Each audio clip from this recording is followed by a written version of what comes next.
So I have the absolute pleasure and joy of introducing Joolz Joseph today.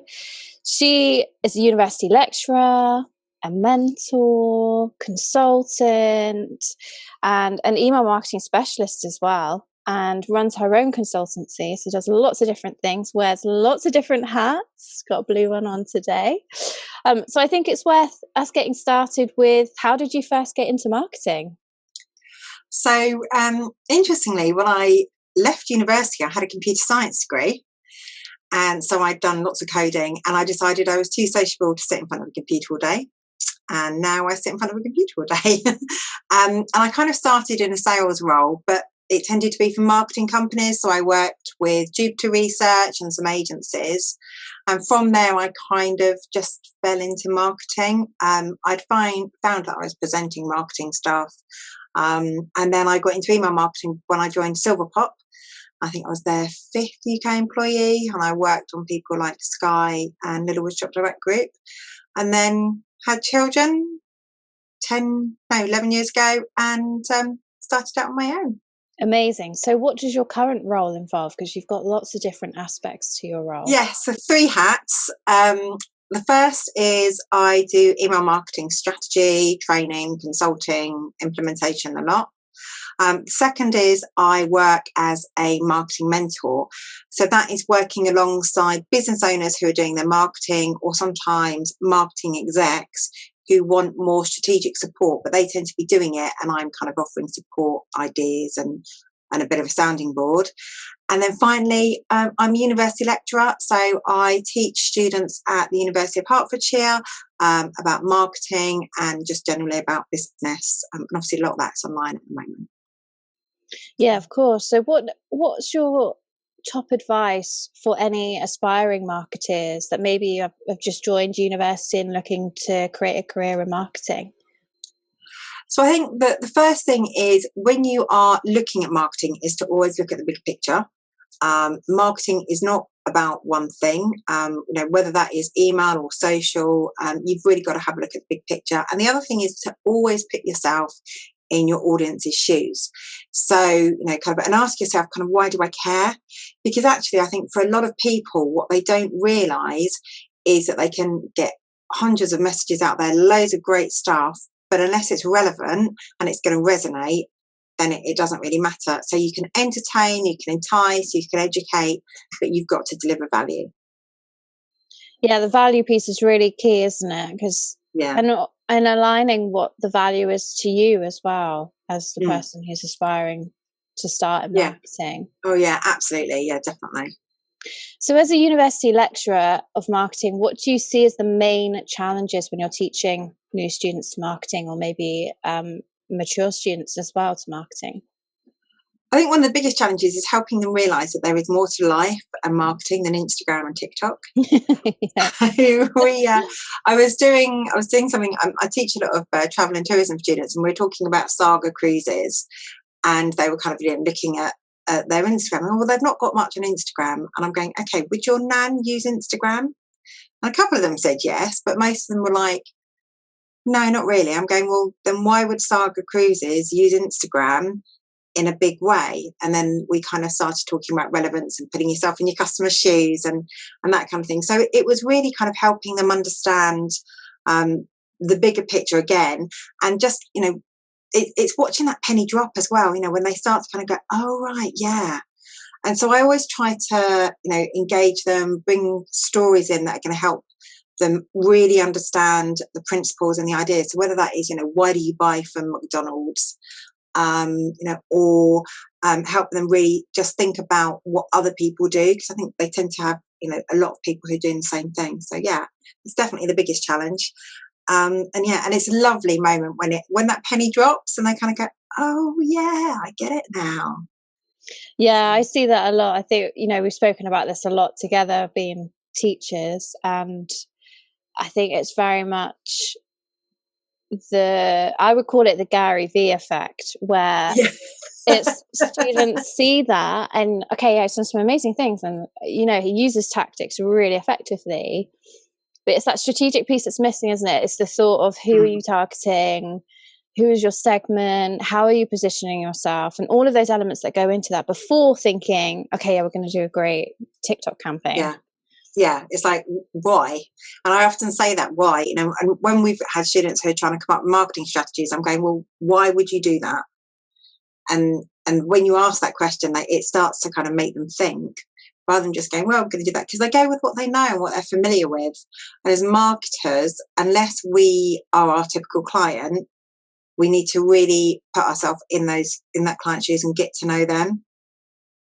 Yeah, that's been quite a common thread throughout this series, actually, asking the question why. And we are not the target audience as marketers. We live in a very different world. Yes. So what do you have any tips on how to get into the customer's shoes? Like where to get started with that? Well, if in doubt, ask. I think, you know, you've got to start looking at your audience, asking questions. And if you don't know, you know, through the experience, but it's looking at data, you know, looking at, you know, where are most of your customers coming from. A number of times I get asked about, well, we need to do Facebook, or we need to do Pinterest, or whatever channel it is. And you know, again, I come back to that question, why? But then I also say to people, where are your customers coming from?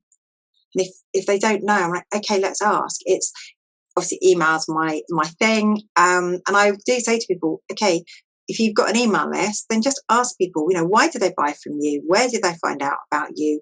Why would they recommend you? Why would they not recommend you?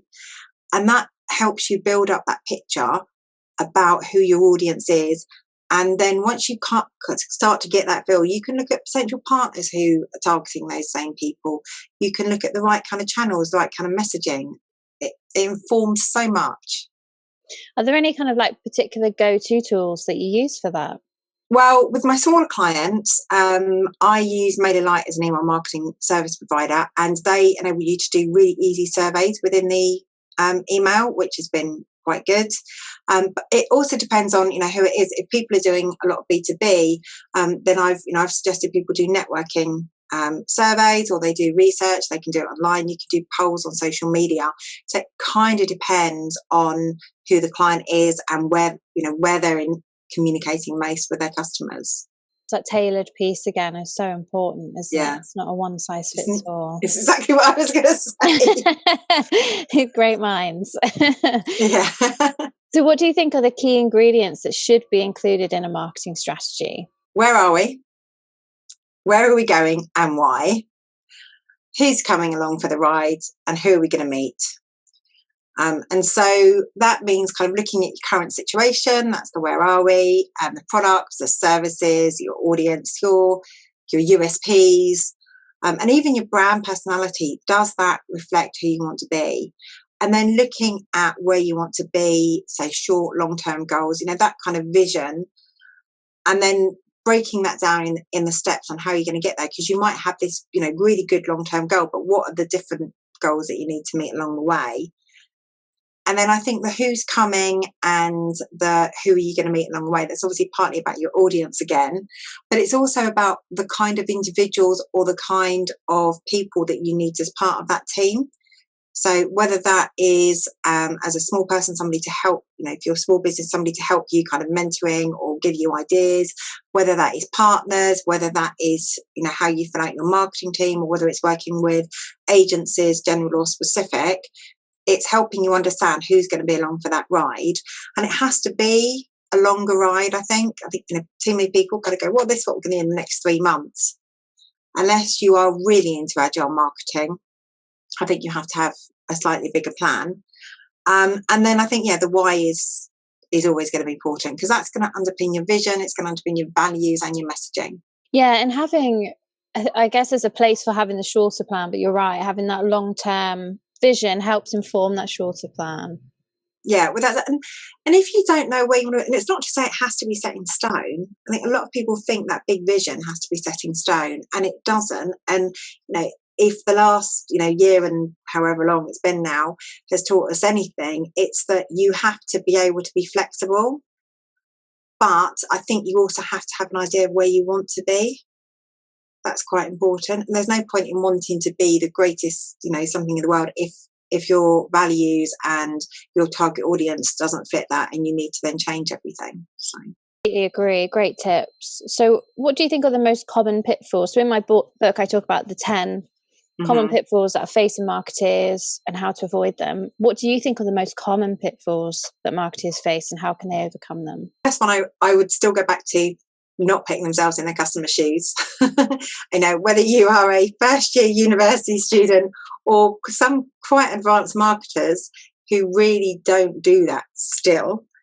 So I think, and also it's putting yourself in their shoes at different stages, understanding that customer journey. So it's not just about, okay, what are they interested in, or why do they buy from us? It's also going through your customer journey. What kind of communications do they want when they first get to know you? What kind of thing is going to help them use your product well? The number of onboarding campaigns that I do, which can actually reduce churn, because people are not putting themselves in their customer's shoes for the entire journey. Like, okay, right, we've sold to them now. Marketing doesn't end at the sale. Marketing has to continue. And I think it's really important, particularly for big organizations, to make sure you've got that joined up relationship with your customer.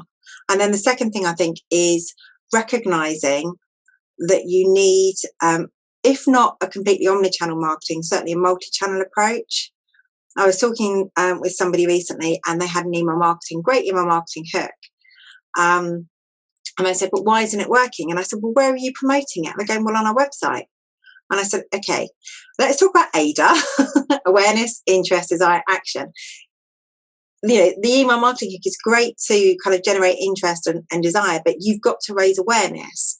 And unless you're promoting that out, people, if somebody isn't coming to your website, they're never going to see it. And it was like, oh, okay. So I think it is kind of having that, multi-channel or omni-channel approach, depending on how much data you've got, and also recognizing that we have multiple touch points, something like 7 to 30 touch points. And so you've got to be in it for the long game. It is a marathon, not a sprint in most cases.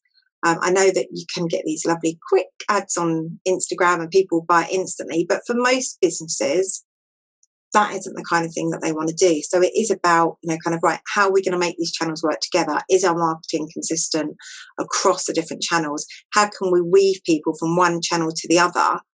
And I don't think it matters the size of business either. I mean, a lot of people look to these large businesses going, well, they've got all this data, but even as an individual, you can do so much. So I think that's the other big thing that I would be saying to people. And that's really true. And thinking about the customer experience across all of those different touch points as well. And not, as you said, it's so important not to just think that it ends once you've got the sale. Yeah, because it doesn't. There's so much more after that. Yeah. Yeah. So, yeah, definitely. So from all of that experience you've gained and all those different perspectives that you've got from your really varied role, what advice would you give your younger self if you were now starting out in marketing? I think probably the biggest thing is don't assume. I remember years ago I was doing, it was for a retailer, and we were doing a birthday email. And the results shocked me, and I would hope they're not the same now, but we basically said, well, we'll do a pink candle for girls and a blue candle for boys. And I said, no, just do a green candle. Everybody's, going to respond. And somebody said, no, I think women will respond more to a pink candle. And I said, okay, let's test it. And sadly, women responded better to the pink candle. And I was a little bit shocked at the time. I don't know if that would still happen, but it was, kind of pink or blue versus green. And yeah, the pink candle, same offer, same everything else, but girls responded, or women responded better to a pink candle. And I was shocked. But it did teach me a valuable lesson about not making any assumptions. And that applies to your customers, your team, and yeah, I think it's really important. So, and I think the other thing would be never be afraid to ask. I think people are much more helpful than we give them credit for. And yeah, I think it's always worth asking, whether it is on social media, whether it is just somebody ask. Somebody always knows the answer, particularly these days. And there's far too many times when I struggled along instead of just asking a simple question.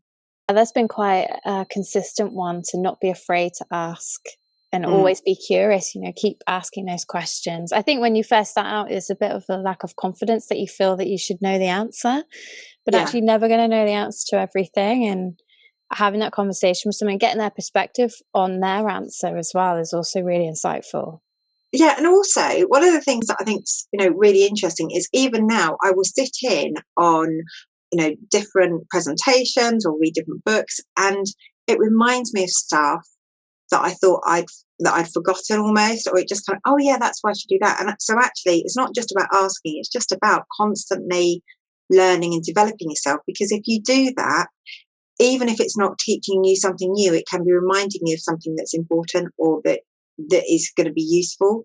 So I do find that just different perspective, different ideas can be really valuable, and just help you come up with something a bit different. Really agree. I think it challenges your own mindset and your own perspective, which is a great way to grow and develop further.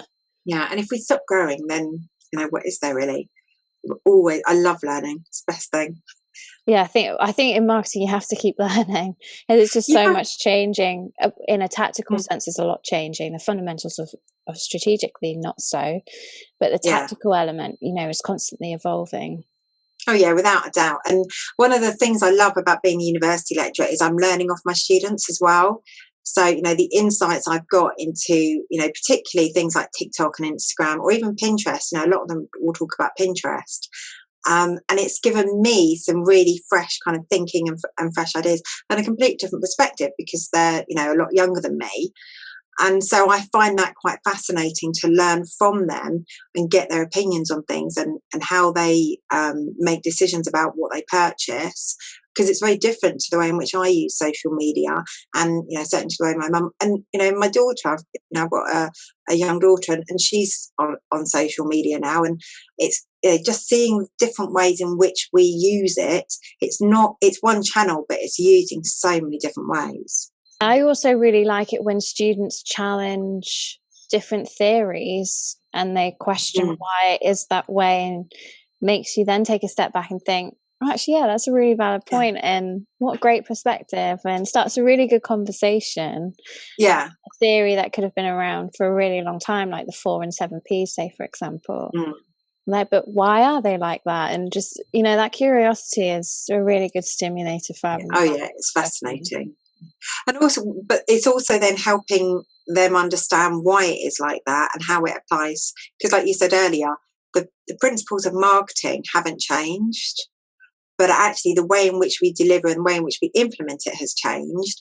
But actually, if you then start going back to a lot of those models and kind of, delving deep into them, you realise just how obvious a lot of it is in terms of the fact that it's just stayed the same, and helping them understand that. But with a fresh perspective, I find it really quite empowering for me, and quite exciting. Yeah, I do as well. I really enjoy teaching, because I think it's it challenges your own perspective, keeps it fresh. Yeah, definitely. But an absolute pleasure to speak to you, as always. Thank you. Thank you so much for taking the time out. Thank you so much for endorsing the book. And it's brilliant book. Really enjoyed it. I'm glad. Well, I'll let you get back to that beach, because it's really enticing behind you. Thanks so much, Jools. Great to see you.